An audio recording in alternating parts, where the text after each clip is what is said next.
Haleluya. Salam sejahtera di dalam kasih Tuhan Yesus Kristus. Hari ini kita bersyukur kepada Tuhan bisa berjumpa lagi bersama saya Rizky Onibala di dalam renungan singkat. Hari ini kita mau bersama-sama lagi merenungkan kebenaran firman Tuhan yang saya beri judul Iman yang Sejati. Iman yang benar. Iman yang apalagi ya? Pokoknya itu lagi. Iman yang sejati. Kita akan lihat kebenaran firman Tuhan di dalam kitab Matius pasal yang ke-15 ayat yang ke-21 sampai ayat yang ke-28. Saya bacakan buat kita semua. Firman Tuhan berkata demikian. Lalu Yesus pergi dari situ dan menyingkir ke daerah Tirus dan Sidon. Maka datanglah seorang perempuan Kanaan dari daerah itu dan berseru, "Kasihanilah aku ya Tuhan, anak Daud, karena anakku perempuan kerasukan setan dan sangat menderita." Tetapi Yesus sama sekali tidak menjawabnya. Lalu murid-muridnya datang dan meminta kepadanya, "Suruhlah ia pergi, ia mengikuti kita," dengan berteriak-teriak. Jawab Yesus, "Aku diutus hanya kepada domba-domba yang hilang dari umat Israel." Tetapi perempuan itu mendekat dan menyembah Dia sambil berkata, "Tuhan, tolonglah aku." Tetapi Yesus menjawab, "Tidak patut mengambil roti yang disediakan bagi anak-anak dan melemparkannya kepada anjing." Kata perempuan itu, "Benar Tuhan, namun anjing itu makan remah-remah yang jatuh dari meja tuannya." Maka Yesus menjawab dan berkata kepadanya, "Hai ibu, besar imanmu, maka jadilah kepadamu seperti yang kau kehendaki." Dan seketika itu juga anaknya sembuh. Ini adalah contoh iman yang sejati. Menjadi orang percaya, menjadi anak Tuhan, menjadi orang Kristen, itu seharusnya membawa kita untuk kita menjadi anak-anak Tuhan yang memiliki iman yang sejati. Jangan sampai kita menjadi orang percaya, kita menjadi anak Tuhan, itu membuat kita malah hanya sekedar menjadi orang Kristen yang memiliki iman seperti seorang yang datang kepada dukun. Mereka berpikir menjadi orang Kristen enak, sakit berdoa sembuh, gak perlu ke dokter buang-buang uang, cukup berdoa sembuh. Menjadi orang Kristen gak punya apa-apa, berdoa Tuhan adakan semuanya. Nah, iman seperti ini bukan merupakan sebuah iman yang sejati di hadapan Tuhan.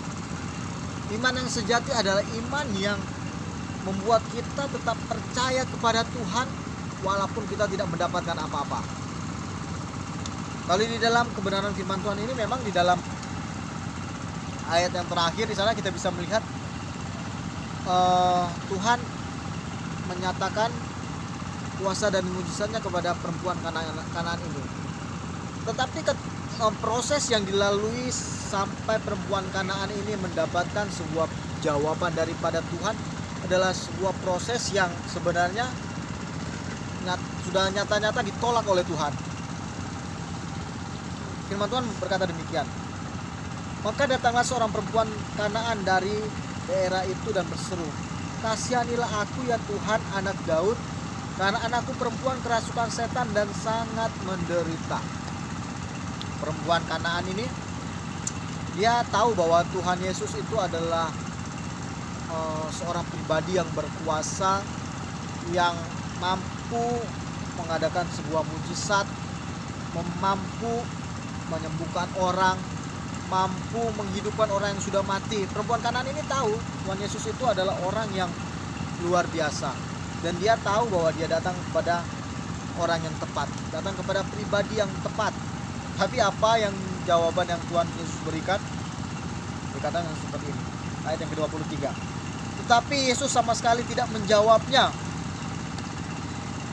Lalu murid-muridnya datang dan meminta kepadanya, "Suruhlah ia pergi, ia mengikuti kita," dengan berteriak-teriak. Pergumulan besar dihadapi oleh perempuan Kanaan ini. Orang tua mana, ibu mana yang tidak hancur hati melihat anaknya menderita kerasukan dan sangat menderita. Di dalam keadaan putus asa, di dalam keadaan yang penuh dengan penderitaan, perempuan ini datang kepada Tuhan dengan sebuah harapan yang besar, mendapatkan pertolongan daripada Tuhan. Ada harapan yang besar untuk dia bisa melihat anaknya hidup normal kembali. Tapi apa yang Tuhan Yesus katakan? Tuhan Yesus tidak memberi jawab apa-apa. Tetapi Yesus sama sekali tidak menjawab. Pada waktu itu mungkin bisa digambarkan sepertinya Tuhan itu cuek. Ya masa bodoh lah, mungkin seperti itu ya. Tuhan Yesus tidak dia dengar tapi dia tidak mau memperdulikan perempuan Kanaan ini. Mungkin seperti itu. Terus apa yang dilakukan oleh perempuan Kanaan ini? Apakah dia kecewa? Apakah dia pergi meninggalkan Tuhan? Ayatnya yang ke-24, Tuhan Yesus mengatakan seperti ini. Aku diutus hanya kepada domba-domba yang hilang dari umat Israel. Itu jawaban Tuhan. Mungkin kalau mau umpamakan, ilustrasikan, itu seperti kita datang gitu ya ke rumah sakit, mau berobat. Saya ini orang Manado, mau berobat di rumah sakit. Terus dokternya bilang, saya ini bukan dokter buat orang Manado, saya ini dokter buat orang Papua kah, saya ini dokter untuk orang Jakarta, saya bukan dokter buat orang Manado. Mungkin seperti itu. Jadi sebuah penolakan yang tentu menyakiti hati perempuan Kanaan ini. Tapi apa yang perempuan Kanaan ini katakan? Ayat yang ke-25 dikatakan seperti ini. Tetapi perempuan itu mendekat dan menyembah dia sambil berkata, Tuhan tolonglah aku. Dia bukan kecewa, dia bukan pergi, dia bukan meninggalkan Tuhan dengan gerutu, dengan ungkapan-ungkapan yang menunjukkan bahwa dia kecewa kepada Tuhan. Tidak, dia tidak melakukan hal seperti itu. Tapi apa yang dilakukan oleh perempuan ini? Dia malah lebih mendekatkan diri kepada Tuhan. Sebenarnya Tuhan sudah bilang, kamu itu gak level sama saya. Tapi dia tidak kecewa, tapi dia malah semakin mendekat kepada Tuhan. Dan bahkan dia menyembah Tuhan. Dikatakan seperti ini. Tetapi perempuan itu mendekat dan menyembah dia sambil berkata, Tuhan tolonglah aku. Dia tetap memohon, dia tetap percaya bahwa Tuhan Yesus itu adalah sumber jawabannya. Ayat yang ke-26 dikatakan seperti ini. Tuhan Yesus menjawab apa yang dikatakan atas permintaan dari perempuan Kanaan ini. Dikatakan seperti ini. Tetapi Yesus menjawab, tidak patut mengambil roti yang disediakan bagi anak-anak dan melemparkannya kepada anjing.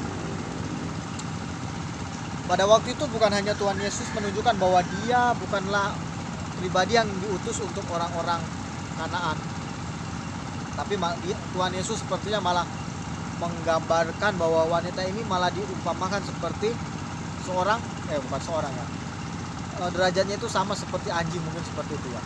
Sebuah